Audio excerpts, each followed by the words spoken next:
welcome to everyone joining us. If you have a second and you want to drop in the chat and say hi, can you tell me what your favorite summer treat is? Sorry, I'm just a girl who loves snacks. I'm just a snack person. Peter, do you snack ever? Yeah, with a boy who also loves some snacks. Who else? Best, I don't know, the best summer treat is Italian ice. It's a good one. Little Everyone, Italian ice things. I remember those ones that we had as a kid, which were just like frozen. Is that Italian ice? The frozen ice ones that were like in plastic. Yeah, when I was a child, there was one that was like a Flintstones version where there was like 6 different colors and it gave you like sugar jitters and stuff, and it was glorious. Yeah. Oh man, when I was a kid, I one time ate like 6 Flintstones vitamins and I thought I was gonna OD on Flintstone vitamins, and that was like a real fear of mine for like a solid year as a kid. Did you know as a child what OD meant? No, I just thought I took too much and I was gonna Oh, get okay. I was like, uh-oh. Actually, Peter, I did. No, just kidding. For those of you that are chatting us your favorite summer treat, just a quick note, there's the host and the panelists, and then from the drop down, there's everybody. So if you want everybody to hear about your summer treats, which I highly encourage that you switch to everybody, go to everyone. Also, I've been on a big affogato kick, so I think that might be my summer treat this summer, like a little caffeine, ice cream, maybe get sick, Yeah. get recaffeinated. It'll be a good time. Okay, we are 2 minutes in, and honestly, I always joke about how I could stay on this slide for an entire hour and just talk about my opening question, but we will get to it. Thank you for everyone for joining us on a short week after a long weekend. I might go on a rant about how I wish I had a 4-day weekend or 4-day work week every week, but not yet, not on this one. Welcome to HR Therapy, built to scale, paid to stay, compensation in 2025. So I am super thankful to my sponsors, Carta, for, first of all, letting me meet Peter, who I feel like is a genius, who I will ask a million questions to during this event. But also every 6 months, they put out this like state of compensation report. And I feel like a lot of us have been thinking about like what's happening in the market. What does that mean for how we recruit people, for how we promote people, and what's actually going on with compensation? So I wanted to do an event. We're almost halfway through the first half of the year where we talk about this and we talk about the data that's been collected. What does it actually mean, and how is that going to impact our lives as HR people? And Peter is here, and you'll meet him in just 1 second. So quick rundown of what we're getting to today. You're going to meet Peter. We're going to do Dear Hibba and Friends, which is loosely inspired by reading Dear Anne growing up. Should not have been reading an advice column, but here we are. Q&A, we'll take live questions. So if you have them, there's a Q&A function where you can drop your questions in there, and we will get them in a queue, and people can upvote them, and Peter and I will answer them. And then we'll wrap with a what's next. So before we get to any of that, though, I have to give you this reminder. This is being recorded. Do not worry. None of your information is shareable to anybody. Your chat is not being recorded in any means. On the note of the chat, it is very distracting. If this is the first time you have come to HR Therapy, you are in for a treat because you're probably going to meet a lot of people and learn a lot of cool things. But if you get distracted easily, then the chat is not for you. You should just put it to the side and ignore it. And then finally, the last 20 minutes, I want those burning questions. We want to debunk everything you think you know about the market, hopefully, and we will answer those questions. So keep those in mind for the last 20 minutes. Now, who the hell are we and what are we doing here? Peter, welcome. Meet everyone. Hello. Heba, thanks for having me. This is very exciting. Hi, everyone. My name is Peter. I run the insights team at Carta. If you're not familiar with Carta, we started life as an equity management platform, meaning that we help startups give equity to their employees, investors, advisors, everybody. We have about 45,000 US startups now. We're by far the biggest equity platform in the world, which gives us a ton of information on what private company employees at tech startups usually are getting paid in both salary and equity. We make this cool report. We put it out into the world. Smart people like Heba read it and reach out and say, hey, we should talk about it. So that's why I'm here. And I'm so grateful to have you here while you teach me everything about data and more, and answer all my million questions that I have every time I read this report. I look forward to reading this report, and there's another report by Textio on feedback that are like my highlights of the year. I'm like, these are the things I need to read. And I know you said 45 like privately held startups, but I think that information still impacts everybody regardless of the industry they're in. If they're not, even if they're at a public company, I think it can still be very telling to like what's happening in the market. For those of you who have not met me, I am Hiba Yusuf. I'm the CPO at Workweek, which is a creator-led media company. I also am the founder and creator of this wonderful brand called I Hate It Here, where I write about everything happening in workplaces. I have a podcast on it, and this is my virtual event series where I get to talk with industry experts about what's actually happening to help all of you go back into your day-to-day and do great work. So with that, I'm super pumped to dig into this report, what we learned. There's going to be so much good data pieces. We dropped the link for the report in the chat. We'll drop it again so all of you have access to it. And just to set the stage for what to expect when it comes to the questions, I kind of want to dig into overall a holistic view of what did the report tell us and focus a little bit on equity and performance. So you'll see the questions mirror that, and we'll get to some live questions too. So be ready to ask away. All right, first question, Peter, are you ready? I'm ready. What's one data point in the report that made you stop and say, wow? There's a few, but if we're going to just kick things off on a low note, because Oh, no. that's what we do here, I think the one you got to start with is just total hiring. So we have this chart in the report that shows you the number of new employees that were hired by month by Carta companies, all 45,000 of those Carta companies. And in January of 2022, and January, by the way, is always the biggest month for hiring, at least in our data. It was about 70,000 new hires in a single month in January 2022. Boom times. That was crazy. In January 2024, it was 32,000. So from 70 to 32. There's, I guess, slight optimism. I think January 2025 might be maybe slightly better, but almost certainly not very, very much. We're just in a whole new world when it comes to how many employees startups are actually hiring. Yeah. Do you think like the fear of all the layoffs for like the last 2 years really made people stop and think like, there was like this hyper focus on we have to like be profit, we have to like make revenue, we have to be revenue generating. Like it felt like we went from like kind of fun times in 2021 where I saw some of the wildest offers I've ever seen and given in my life that I Yep. actively think about to this day, to Yep. today where it's like, is a friend going to text me today and tell me they got laid off? Because there was a period of time where I got that text a few times a week. Totally. And I think we've all been there. I'll be, again, a Debbie Downer and say part of the reason why we got so many of those texts was because the offers were so absolutely wild in 2021. Yeah. The boom time, it comes with a hangover, right? We all got a little drunk on the punch of 2021 and low interest rates. And then somebody took that punch bowl away, the Fed. And now we're in the world that we're in now. And it's tough. So one, for sure, the layoffs of the last few years have impacted this. Two, though, the other thing that happens when you see all this turmoil going on in a job market is that the people who would have kind of been looking for jobs, they're not super happy, but they're not, absolutely pissed where they are. They just tend to stay put. Yeah. And so those people don't move, don't rotate, which means there's less backfilling, which again leads to fewer hires down the line. So it's kind of all a system that impacts itself. And we haven't even mentioned, I don't know if we want to get into this early, the AI component of this, but like that's the other thing that everyone is always obviously talking about. Yeah. What do you mean AI is not going to replace us at our jobs, Peter? You and I are done. Well, you joke. obviously are safe as a personality and someone who we treasure and could not do without. I think I'm at risk, but that's okay. I'll be okay. I promise. It's AI. It's definitely, we will get to that because I feel like that is playing a big part in like the hiring I have seen this year. And it's always really interesting because like I talk to so many HR people and we're all constantly like, hey, how do you feel about this? How do you feel about that? And everyone's general vibe, I feel like over the last 2 years has just been like the market is bad.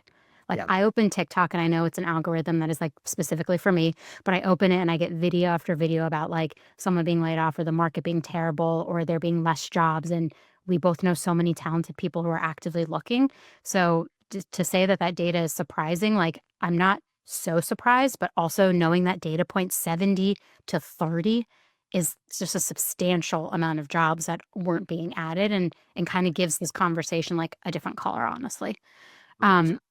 And the one interesting thing from the report, so it highlighted this trend that salaries were stagnating despite there being higher ARR per employee. Yep. What is that disconnect? Why is that happening? This is like a whole macroeconomic answer, but Mm-hmm. break it down into some pieces. So first off, ARR per employee, just how much revenue is being brought in for each headcount that the company actually has. It is everyone's new favorite metric when they are going out to raise from VCs. And Yep. why is that the case? Is because in one metric that encapsulates how capital efficient you are. You can go to your VCs and say, look at us. We're treating your money with respect. We really don't want to spend it if we don't have to. We're trying to grow as quickly as possible with as few headcount as possible, which is basically the Mhm. opposite of where we were in 2021, when it was like throw headcount at a problem. Oh, you have a cool idea? Put a ton of team on it, right? Get a team of 14. The empire building was very strong there. Yeah. Salary is this weird thing because it's sticky in one way, in that I don't know if anyone here has ever had their salary reduced. Like, you feel that very obviously every single day. So it honestly doesn't happen that often.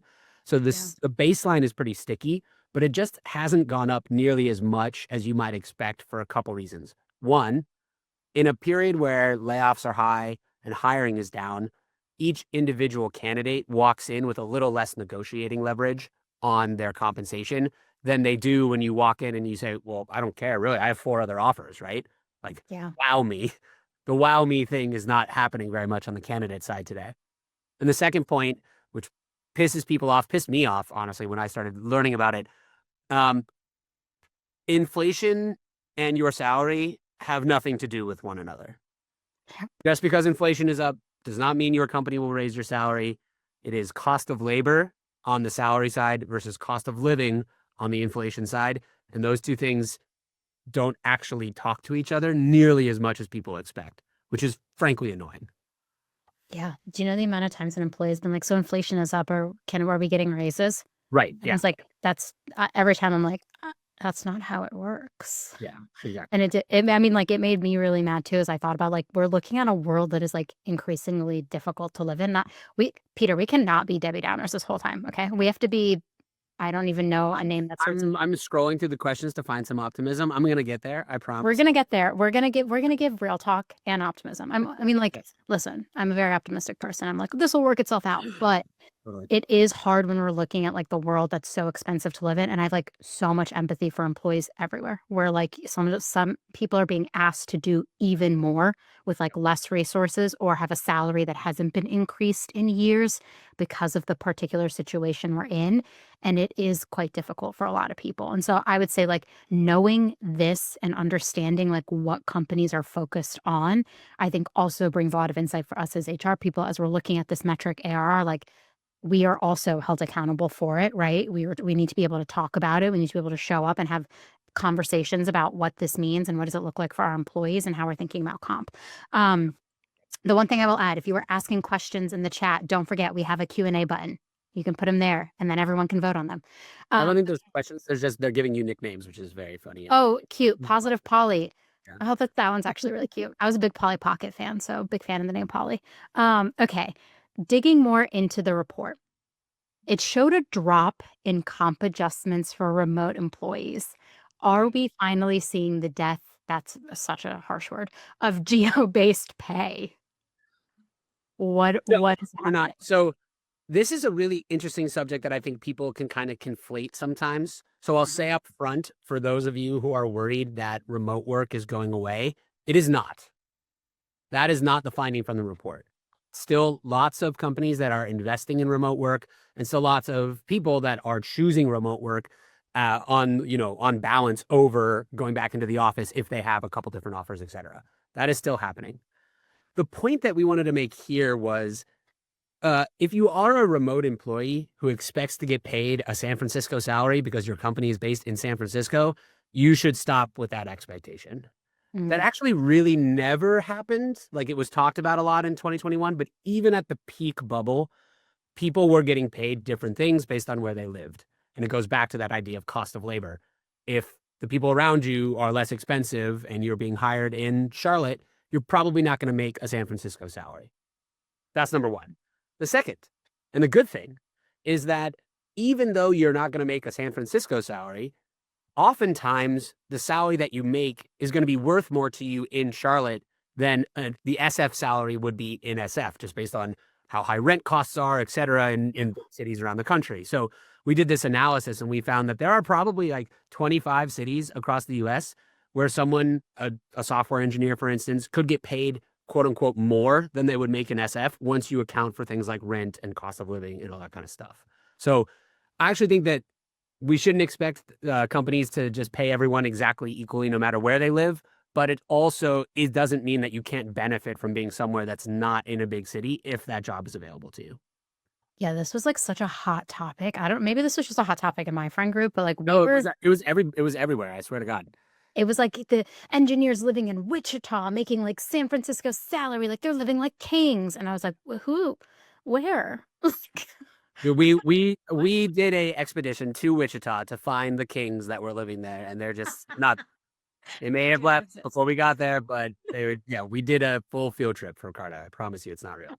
I'm dying, and now people from Wichita say they don't know any kings either. Um, so somebody asked an interesting question, how does that affect equality in pay? Yeah. Um, it's a tricky question. So companies do a lot of different things in order to make their pay equitable. The first is they try to get market benchmarks, whether they do that from us or Radford or other places where you can get compensation benchmarks to just know what are other people across the nation getting paid or even internationally. The other thing, which is really difficult, is the pay equality within the company for people that were there for quite a while and grew into a role versus the people that are hired into a new role that maybe was just created. And as you can imagine, at startups, this is a really tricky thing because a startup might be 10 people this year, but 100 people next year. And there will be literally roles that never existed at the company before that have to get hired for from outside folks. So you have a level 5 engineer who's been at the company for 2 years, and you're hiring a level 5 engineer who's just getting into the company. Their equity packages are probably going to be radically different Yeah. because that first engineer was in the company at the very early stages. They took a lot of risk. Whereas that other level 5 engineer is coming into the company later and taking materially less risk because the company is a bigger thing already. So matching salaries is obviously important, but matching on the equity side and making sure there's equality across your levels, it's a I don't envy you on the HR side who have to do this. It's a really tough challenge. It's so hard. And I also, well, while you were saying that, I was thinking about how like compensation is like a part of my job. Sometimes Mhm. I think it should be someone's like entire job. Yes. Like I would It kill is to like someone's entire job as it a is. company. Yeah. Sorry, it is at like big companies, but we're like 55 people. But I'm thinking about this because this is the most complicated piece. Because then you're getting into like, what do I say? How do we make this decision? Like, do I anchor in this comp philosophy? But the comp philosophy changes every 50 employees we add, every series we raise, it's different. And I think like that's where it gets really tricky, especially at these like early stage startups. A lot of HR people don't have this like wealth of knowledge on compensation and equity. Everything I've learned about equity, I've learned on the job. Yep. And I think one, it's a problem that you are not being armed or educated in the ways of equity early on, because oftentimes recruiters, HR folks are the front lines of explaining that comp to candidates and to employees. And so Yeah. I think we do them a disservice as well if it's not easy to understand what's going on. But you used a really interesting word there. You said comp philosophy, Yeah. which at early stage startups is basically like people have no idea what that means. Oh. Like I pay what I need to pay in order to get the right person in the door, Oh, yeah. which is a philosophy, I guess, of a kind, a pretty lazy one. But there's a lot of startups who one of the biggest challenges we see is okay, you are a seed stage startup, you're growing super fast, you get to maybe your Series A or even close to your Series B, and you look at your org chart and it makes no sense. You Mhm. over leveled a bunch of people because titles were easy to give out. Now you're going to Yeah. have to layer them with new people and they're going to be really pissed off. You like the comp for one part of the org is nowhere relation to the comp in the other part of the org. So, insofar as you all on the call can be advocates to your founders and other people to say, we need to have a stated philosophy on comp earlier than you expect us to, you will save yourself so much headache as you grow. Yeah, that was actually the first thing I did when I got to Work Week because I had, like, gone through trying to do that at a company and done such a horrendous job at it that one of the first things I did when I got to Work Week, I was like, "We're gonna, like, write a comp philosophy, all of us together." I was like, "We're gonna write it, we're gonna agree on it, we're gonna anchor to it, we're gonna revisit it. If it needs to change, it needs to change. We're gonna level and band every single employee." And we've like been rocking and rolling with that for about 3 years. We talk about it every few months, like, does this need an update? But it was mostly born out of like my nightmare scenario that I walked into another company that didn't have any of this. And Yeah. that it was the equity and equality was all over the place. And then we HR, I just feel like everyone in this chat who takes time out of their day to attend these and thinks about this, we feel like a deep sense of responsibility to the employees to give them like a fair and equitable experience. So when we walk into a scenario that's built on shaky ground, it's so hard to fix because you got to Absolutely. have buy-in, you got to have investment, you got to have all these things. And like you and I were talking about this before this event even started. Sometimes you never get the buy-in of your CEO to do the things you want to do. 100%. And, when we talk about the idea of a comp philosophy, I think Miriam has a question in the chat on what does that even mean? Yeah. Some of it is as simple as we are a company that pays on the 50th percentile of the band for these roles, or for these select roles, maybe like heightened engineering roles, et cetera, we're willing to go up to the 75th percentile. But that again establishes the baseline, which is we pay this kind of way for this kind of role. But it expands to things like how do we handle refresh grants when someone's close to their into their first 4 years? How do Hmm. we handle like what does a promotion mean at this company? Does it mean a 10% raise? Does it mean a 20% raise? Does it differ based on the seniority of the person? Like establishing those baselines so you have them to refer back to when your CEO inevitably goes, this person's special. We got to do something crazy for them because that's going to happen, right? It always, always happens. And you can say, great, we can do that. But I just want to point you again to our guidelines, which says, like, if we want to keep this pay fair and equitable, we should be establishing the rules of the road beforehand. Yeah, I call it like honestly, like a comp philosophy for me is like guidance on how every decision when it comes to compensation is going to be made. And you have to have that alignment with your executive team because, like, my CEO doesn't come to me and go, we should give a crazy offer to this person. He just, like, I don't know if I've trained him well or he just, like, really trusts me, but he just knows, like, we have Sure, you built trained him well. a. Let's be I, honest. I mean, but he never even did that in the beginning because he also really deeply cared about not creating inequity with employees.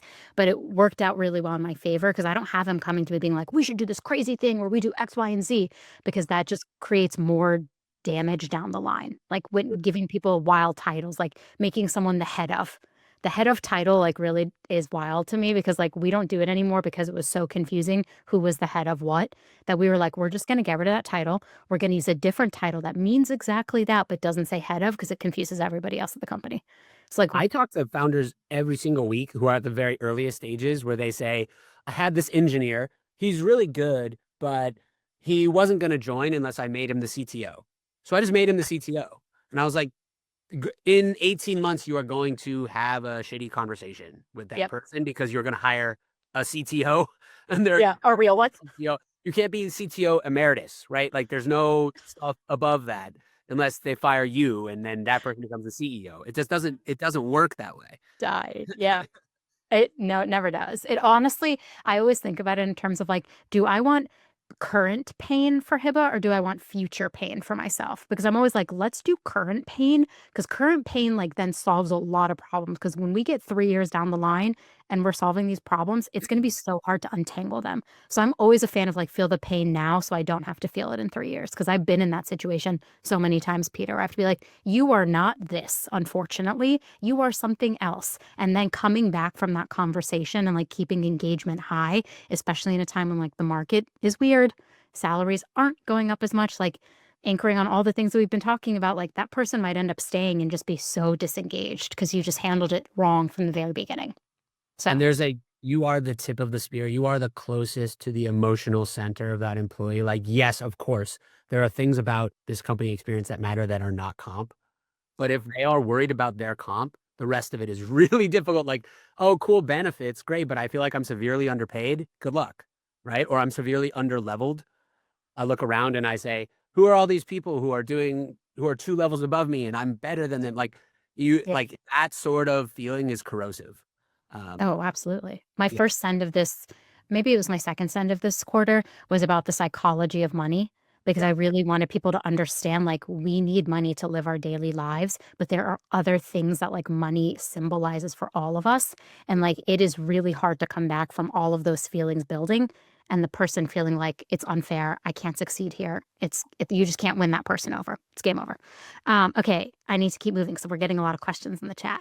Um, I know we're talking a lot about the market and what's happening. Are there industries or roles where compensation has actually increased despite our current environment?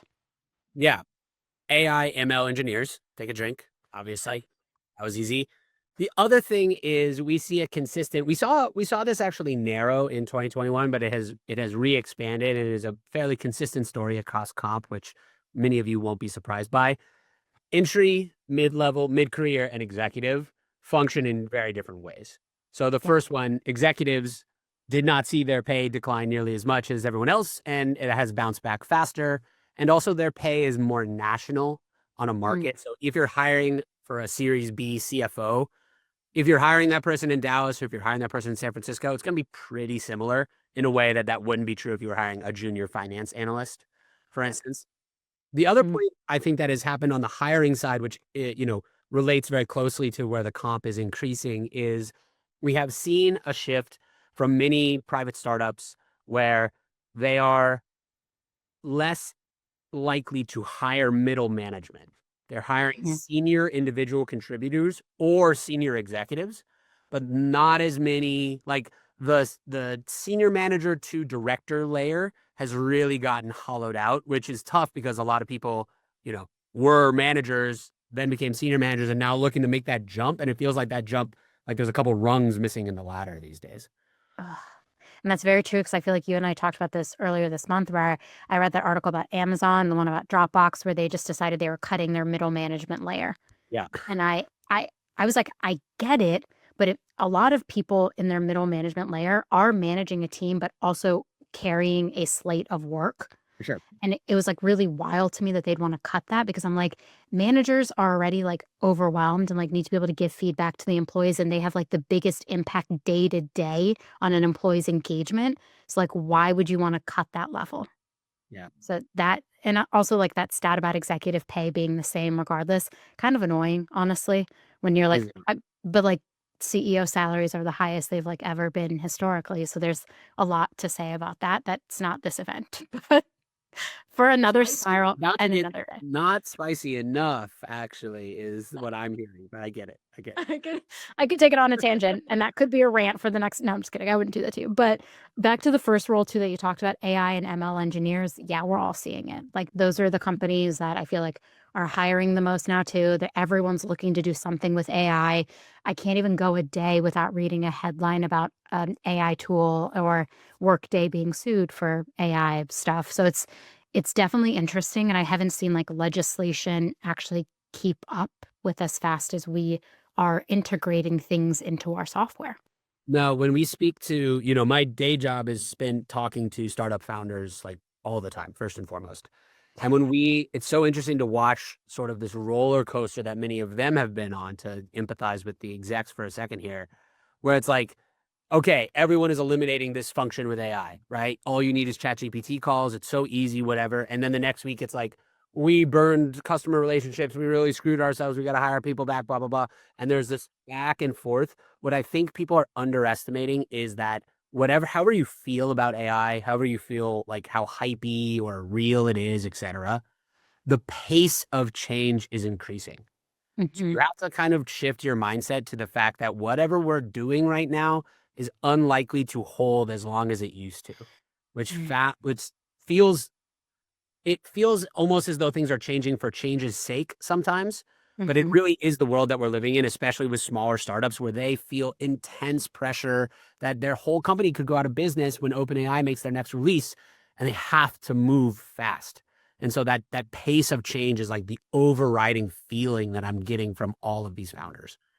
Yeah, it's so wild you say that because, like, I feel it. I mean, like, I've worked at 4 startups, so I feel it, like, very intimately, but another thing that I'm, like, deeply passionate about because I am a nerd is change management because it feels like Mm, things are changing so fast every day that really. the employees are almost getting whiplash, and, like, we as HR, like, I'm not saying change management should only be HR's job, but I Yep. do think, like, we have a very loud voice in saying how we roll things out, and if you Yep. want your company to move quick, they have to be informed on the changes you are making, and I see so many companies not do that information change management part and just expect everyone to move quick and then get frustrated when they don't. I'm like, Yeah. How we're in Ignoring talks the of not. very human Yeah, need for some actual like stability, one, and then two, like explanation of what is going on. and we It's don't. shocking how much good communication can buy you, even if Yeah, you're fast. and we, like, don't like change, like, human beings do not like we none I mean, I love change, but, like, not But everyone I love loves change change. too, of course. Yeah. You, me and you, we, like, love change. We're good at it, you know? Only two people who've ever loved change. I agree. You found them. They're on this event and never again will you find no, but, like, we don't like change, so it's really hard. You brought up an interesting point about the startup founders you talk to all the time because I wanna spend a second talking about equity Yeah. because I have done literally everything I learned about equity, I learned on the job. I was over there Googling, like, what is BIPs? What does that mean? Like, how to read a cap table. Like, these are things I've, like, legitimately had to teach myself.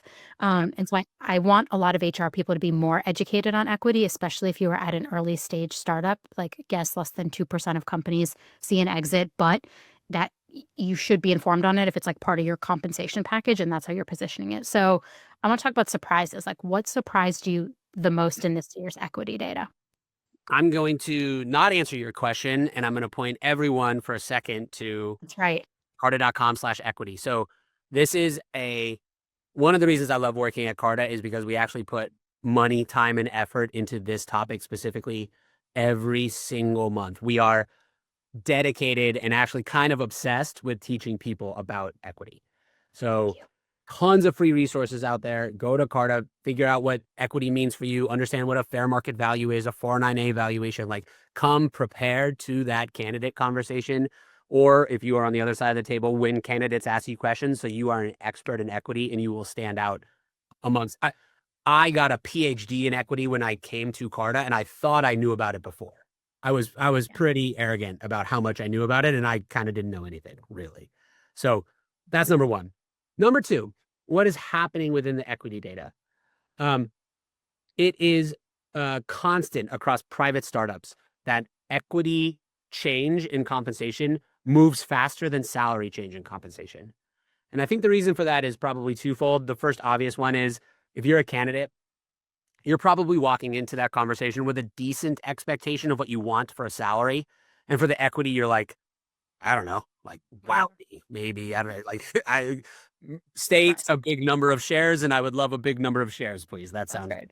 yeah. Yeah. So there's just less expectation around equity because people don't understand it as much. And the second is that the burn on like reducing equity for a specific position doesn't look nearly as bad as reducing salary for a specific position. So Yeah. there's often much more changes. All of that nets out to this stat.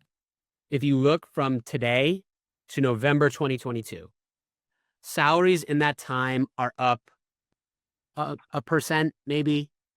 Not falling, but not growing very quickly. Certainly not Yeah. keeping pace with inflation, as we spoke about before.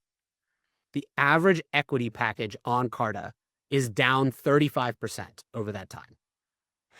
That is a massive shift. Now, on the optimistic side, it stopped falling about 6 months ago and it started creeping back up.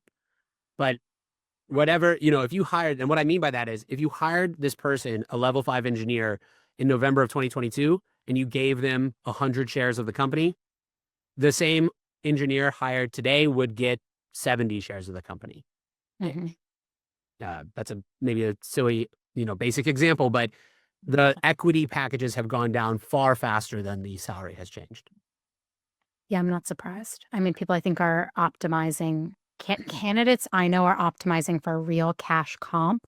And I used to make this joke like equity is monopoly money to me until it's real money. Like candidates can't pay their bills with equity.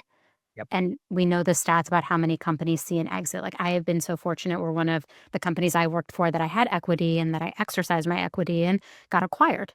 So I Yep. got to see like real monetary value from it. But I've worked at 4 startups and I know like not every single one's going to be a winner, right? Like I've seen it Not once. every single one is an understatement, but yes. You know, it's like the majority, less than two. Like I have to explain this to Candace sometimes. I'm like, less than 2% of companies see an exit. Like that's Yeah. been the stat, and we've seen less. Right? What was the thing you and I were talking about? Like how many companies have IPO'd in the last 2-ish years?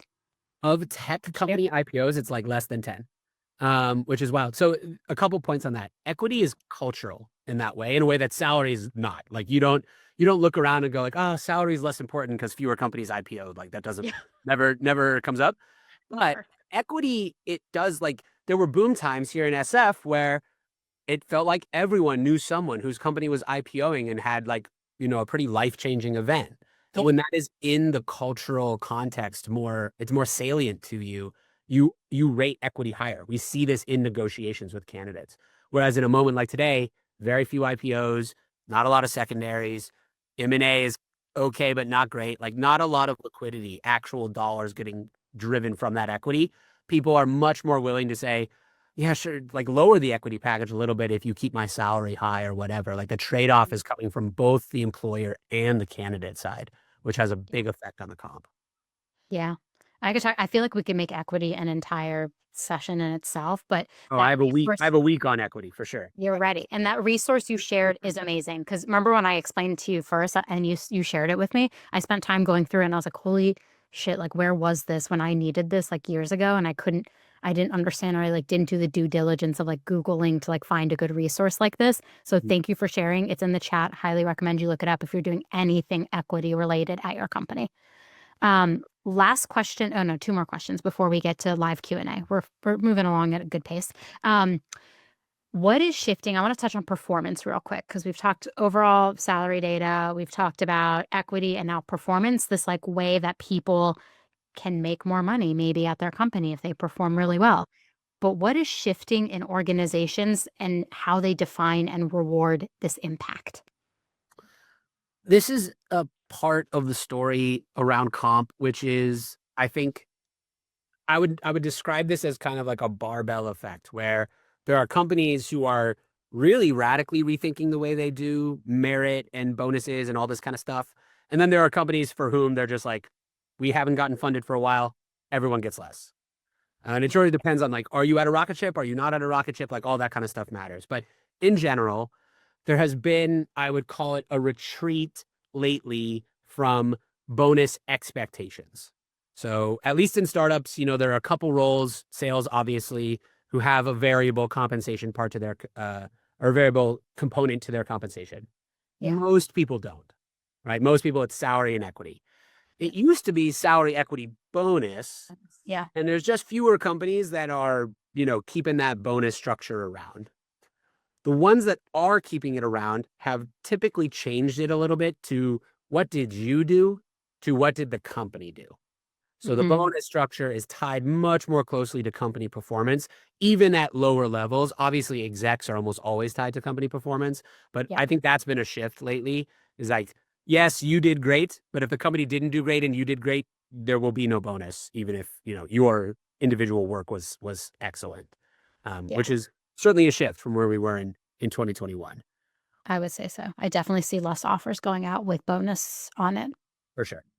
I do. And then we get to the promotion side. So, okay, how do you reward the people who are doing awesome and really making a difference at the company? Um, what we've seen is that there's at least a lot of times startups will use equity in those conversations. I mean, sometimes salary too, of course, but like equity, if you did an amazing job, it might be a little refresh grant of equity for merit increase. Certainly, when you get promoted, there's typically an equity increase up to the next level of the band, all that kind of stuff. Yep. And then maybe a little bit in order to balance that, a little bit less automatic granting of equity when you're coming up on the end of that first grant. So Mm, those were called 10-year grants. Usually startups give you a 4-year vest with a 1-year cliff on your equity. So you stay yep. for 4 years. You get the whole thing. It's the hope. Around year 3, a lot of people start talking about, okay, this person has only a year left on their grant. Do we want to re-incentivize them by giving them more equity on a new vesting schedule? That used to be like, yep, let's do it for most people. Now it's like, we'll do it for the ones that we think are doing really well. Yeah. So there's not as much of an automatic refresh of that 10-year grant as there was before. Interesting. I feel like that wouldn't sit well with me as an employee, but that's it's a conversation for another day. We're getting a lot of really good questions in Q&A, so I want to get to that too. Yeah. But last question around bonus or variable. Like, did the report reveal anything in how companies are actually using bonus and variable to reward those people like who are top contributors? Like we touched on it a little bit with the grant, but Yep. Anything else that like really stood out to you? There hasn't been too much expansion. As I mentioned, like sales has deeply within the function now, you Yep. tie performance to outcomes in a way that just isn't the case for most other functions. Maybe there's some places that are starting to experiment, like moving that beyond sales to anyone who touches the customer relationship, like marketing or go to market or all that kind of stuff. Oh yeah. But really, to be honest, like most of the bonus and variable structure remains the same as it used to. It's concentrated in a few functions, except for in executives. So one of the biggest things we've seen is that even early stage startups now are tying a portion of executive comp to performance in a way that they hadn't before. That was always a Yeah. big company thing. Now it's also a small company thing. Yeah.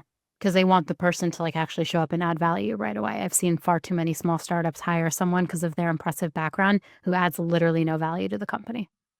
I've always thought, and this is a personal So expectation, hit me. it's easier to go up. So if you come from a small startup, Yeah. going to a big company, you can figure out the politics and the climbing and the like, how does this org work? Going from a really big company to a small startup is harder because you don't have the resources. You're not figuring out a new game. You just have to do a lot more stuff Yeah. yourself. And that gets really tricky when you're used to being able to rely on big teams. I'm smiling because I have this conversation, I feel like every few months in my life where someone tries to hire someone from a big company into a startup and they're like, I don't get it. Why aren't they successful? And I'm like, it's not that they're not like good. It's just like this is not the right environment for them. Like I wish we had those conversations more because like to operate at a startup, I've now done four. Like I think that this is like where I thrive. I don't know if I would do well at a big company. I've been at a big company once and I was like, this is my worst nightmare. Why are there 15 people doing one thing that I could have done by myself? So Carta's the biggest place I've ever worked by a factor of 4 or 5. We're 1,600 people now. yeah. My life was employee number 8 at startups, etc. And there's a lot of times where I look around and I go like, I'm itchy. Like I want to go and do stuff that I'm not allowed to do here, which is great. That's fine. Yeah, life changes. We'll see what Yeah. happens next for Peter. Okay, Try a small startup for everyone on the call. Try one. Try just one. You might hate it, and if you hate it, great. Go work somewhere else. But it's always fun to try one. I tried one and now I can't leave. They will. Some portion of you will get hooked, no doubt. And some portion of you will also get a lot of really white hairs that you hide. Yes, and some portion of you will absolutely loathe it, which is tough. I'm sorry about that. You'll love it and you'll hate it. Like it's always fun and exciting. And then there are other days where I'm like, I don't know what's happening. Like everyone needs to calm down. It's just more urgent, right? The Yeah. highs are higher and the lows are lower because you look around a room and you're like, well, it's just us Yeah. doing We know each other so intimately. It's wild. Okay, some live questions. Here's a question from someone. What is a good equity compensation slash option grant framework for a new hire option grants? Example, percent of new hire options versus cash comp. Where can we find good size or stage benchmarks, ideally free? Indeed. Well, Ideally. perhaps I can take you not to that last part, Okay. but Carta total compensation. So I should have mentioned this earlier. By dint of having these 45,000 startups on the platform, we manage equity for something like 1.2 million private employees. With that, we've built a product called Carta Total Compensation, which helps you figure out what to pay these people. So we have the best data in the world on equity. You connect your HRIS systems, we suck down that salary data, and then we build these compensated benchmarks for all private employees, be they in the US or in, I think we're at 50 countries across the world. So Wow. it's an amazing, amazing platform. So that's where I would go for market data, Carta Total Comp. But to the question, like a little bit more specifically, um, the the new hire option grants. Okay, I'll get up on a soapbox for a second. Like, feel free to just shout me down if you hate this answer. If you are at a startup, if you are working at a startup who is, let's call it Series A or earlier for sure, but even Series B, expressing compensation as a percent equity and a percent salary is lying to people. That is not true because the equity is not dollars. Hmm. It is almost certainly, even at Series A, not going to become real cash, Hmm. right? So saying that your total comp is $400,000 300,000 base and 100,000 equity is not true. I know it's easy to say in a recruiting conversation, but it is not true. In order to be specific, what you would say is your base is 300K and the equity package is this many shares, which represents this percentage of the company at the current valuation would be worth X. And here's a scenario modeler to help you figure that out. And now that second answer sucks, right? Like it's not cool or interesting or like It's honest. you have to do so much more stuff, but it's honest. The number of I talk to people at startups who are like 7 people in a garage and they're talking to candidates about how much their equity package is worth in dollars. That is a lie. That is just lying because the vast majority of the time that equity is going to be worth nothing. $0. Yes. Every time I've exercised equity, I'm like, I'm burning the money on fire, and I will just wait and hope that that's not what's happening. 100%. And that sucks. And as the people who love equity and love startups, that sucks. But it is true. And I want to be intellectually honest with these people when they're joining a startup. Right? And so many people like don't understand equity. Like so many employees, sorry, like HR, yes, but also employees. Like I've had employees be like, so I have to like pay for this equity. I don't just like get it. I was like, okay, let me sit down and teach you what this means. And like even in the chat, somebody said they worked at a Series A startup. It had a successful exit. Equity ended up still being worth nothing. Yeah. And the CEO got like. This is a stat that we didn't cover earlier, but I think is actually really illustrative of how people are thinking about their equity. Yeah. Which is the exercise rate. So super basic breakdown. The vast majority of people at a startup, if you're an employee, will receive equity in the form of an ISO, incentive stock option. In order for that to become a real piece of stock, it has to do 2 things. One, it has to vest over time. So you have to stay at the company for a given period of time, usually 4 years. Yeah. And 2, you have to exercise it, which means you have to pay. It's an option. You have the option to purchase it. You have to pay to purchase it. Now, typically, if it's an early stage startup, that actual exercise cost could be pretty low, right? A few cents. Yeah. Yeah. But at bigger startups, it could be quite expensive, tens of thousands of dollars. So when you are leaving that company, what happens is you're almost always faced with this 90-day decision where you've left your startup and you have 90 days to choose whether or not you want to exercise that equity. Right now, 70% of people in that situation are choosing not to exercise. They are allowing the equity to go back to the company, and it is as though they were never granted equity at all in the first place.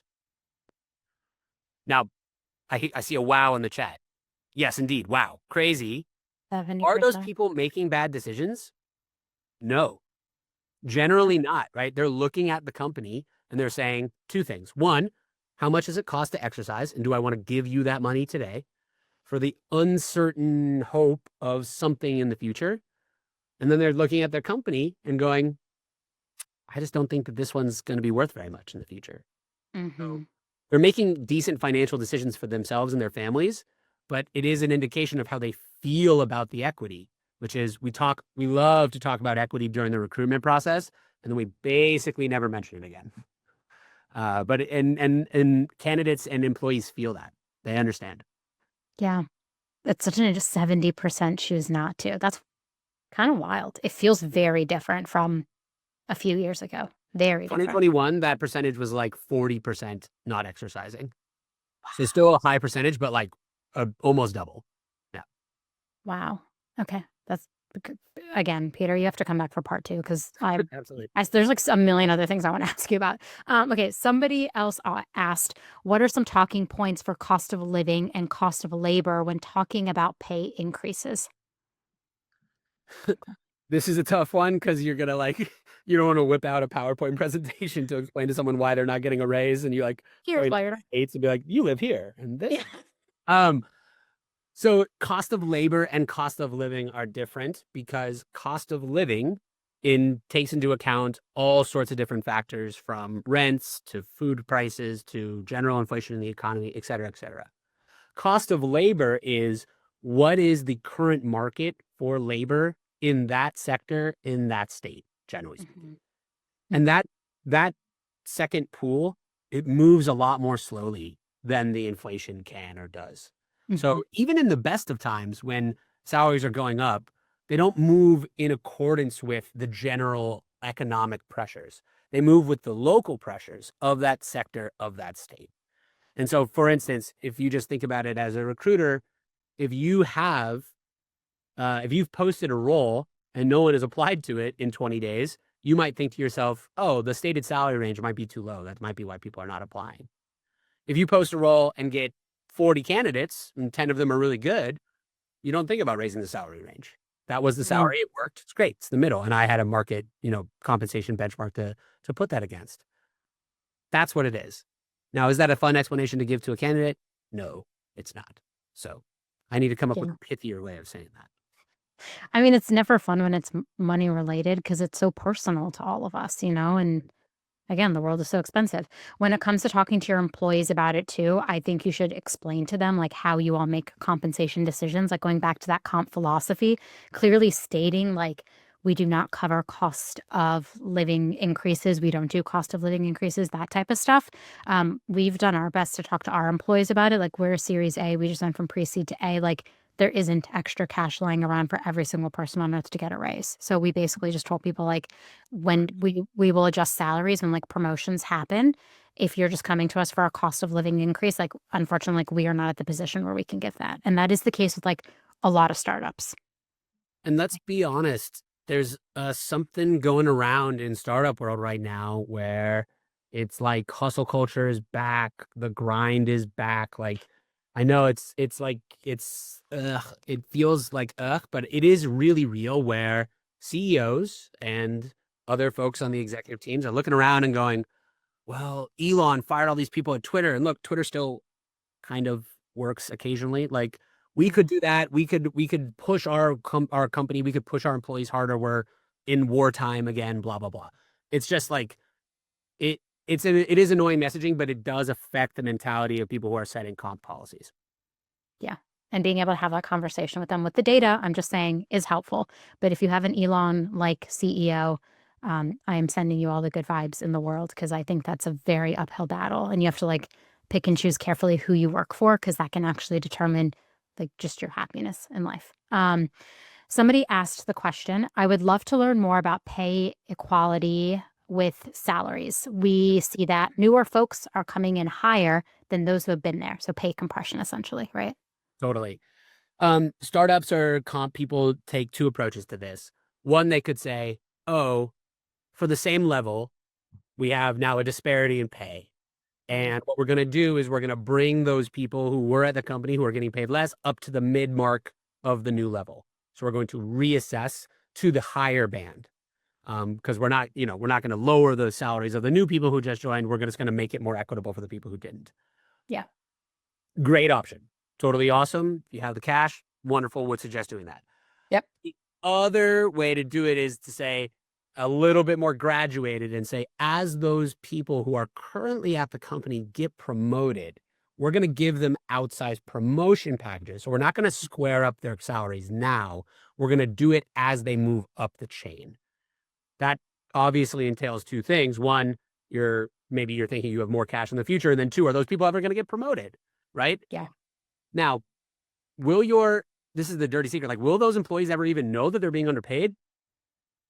Maybe. I mean, if they look at the job posting and the salary range is like very Yep. specific, yes, but generally no, they won't know that.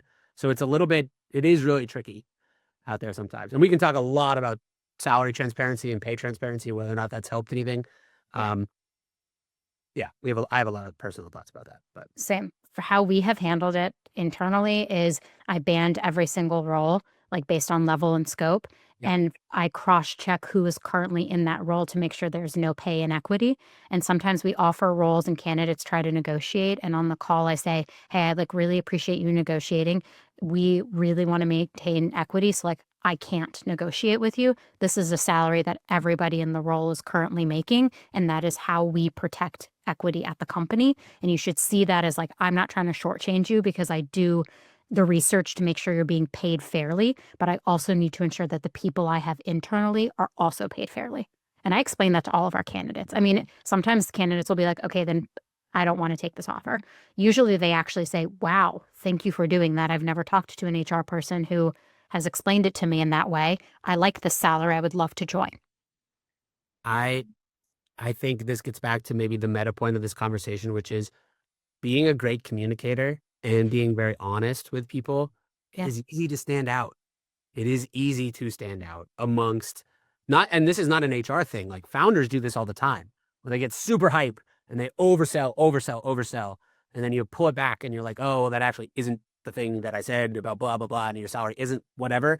It's like being a good communicator and being open and honest about what the role is and isn't is like you are already ahead of most people.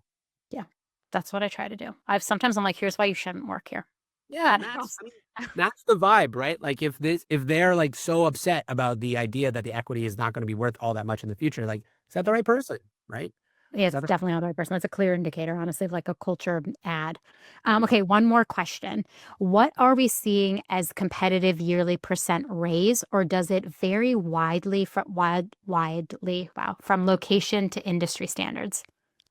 It varies hugely from location and industry standards. I would say that across the whole startup base, you're talking about like a 1 to 2% maybe a year kind of thing. But there are there are companies that are crushing right now that do 5 or 10%, and there are companies that say no raise, no automatic raise at all. So it's all over the place. I think it really depends on like your cash flow and what your company can do. Even I know publicly traded I have friends at publicly traded companies, the company's making a lot of money and Yep. they still got told no raises. Yep. Yep. Like very public companies that you would all know and get goods from. I've had friends of those companies that they were like, no raises for you all this year. Sorry. That you all know and receive goods from. Sorry. Sorry. Sorry. Not saying any names. I'm just saying No, I've well, heard it's not like you stories. wanted to say a name. I think everyone would love for you to name some Nope, names. I'm good. That's what the It's chat is. a lot of people, like, I feel like it's everywhere across the board. Like, I think honestly, if someone sees like a 3 to 5 raise right now, they would just be like, great. 3% to 5% would be like, great. I think Right. most people are seeing like one or none. Yep. I think 3 to 5 would be very good. If that's like everybody gets that, that's So really good. sad. Yeah. But yeah, that'd be great. Okay, maybe do you think we could squeeze one more question in? How Let's do quickly it. okay. Yeah, yeah, yeah. For companies getting close to a 10-year mark, 10-year mark, what would you suggest as a framework for refresh grants for executives and key employees? Assume they have already standard cap table representation from early hire grants. Yeah, so this is an interesting situation because most of the time people are talking about this way in advance of a 10-year mark, right? Yeah. So 10 years is the expiration of those ISOs, but usually you are refreshed well before the 10-year mark because most of the time the refresh happens as the vesting schedule ends, which is 4 years. Because once you're fully vested, what's keeping you at the company, right? There's no more equity incentive. You've already vested all you're going to vest. So then you're just working for your salary effectively, which is great, but if you want to add that extra incentivization, you need to refresh them earlier. Yeah.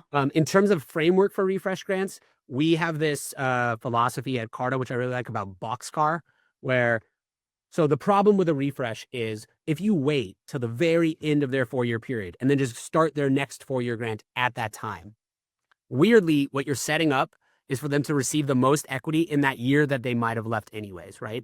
And then it's diminishing returns over the rest of it. So a boxcar grant starts their new grant at year 3 and then allows it to like sort of overlap a little bit with the current grant so that they're always looking ahead to more equity. We've written a bunch about it at Carta. That's one way to do it. To be honest, it used to be we would see something like 60% of people would get 10-year refreshes on equity. Now it's probably more like 35 or 40%. Still common, but not everybody. Executives and key employees, like those people are probably going to get comped a lot differently by the board and all that kind of stuff. So Yeah. it usually shouldn't be too much of a worry. One note though, maybe that 10-year mark question was around. There's a lot of companies who have been private for 10 years. What happens? That equity disappears. It's crazy. If an ISO expires, it goes poof.